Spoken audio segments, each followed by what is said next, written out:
Christmas night out in the heart of Theatreland could have ended this way.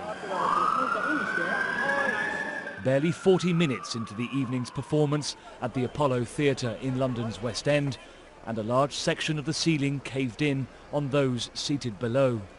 Within minutes, one of the wounded told Sky News what had happened. I was in the stalls with my family in the early stages of the show, and I'm sorry, I'm bleeding and they need to look at my head. I'm really sorry. What seemed to happen, it was just terrifying and awful. It was complete chaos in the theatre. It was full of dust, people screaming, absolutely terrifying and awful.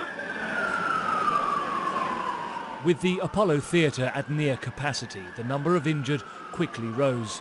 Suddenly there's this massive crash and massive section of it came down, room filled with dust straight away.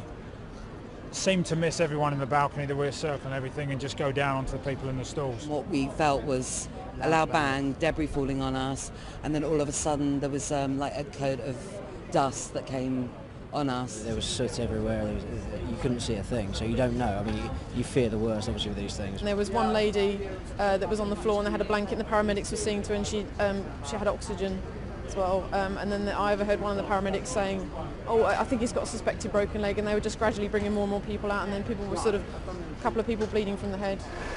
A makeshift triage area at the neighbouring Guildford Theatre became an immediate refuge for most.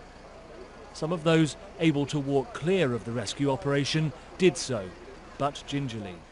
For many, though, walking was not an option. Quick to the scene, emergency services adapted to their surroundings,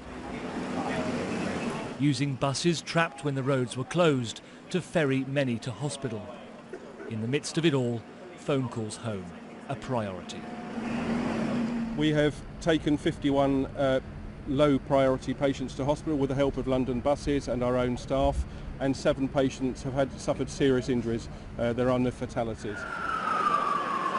Nearby hospitals stepped up their major incident plans in advance of receiving some of the more seriously injured, while the fire service back at the Apollo Theatre took a closer look at what had caused this night to end so badly.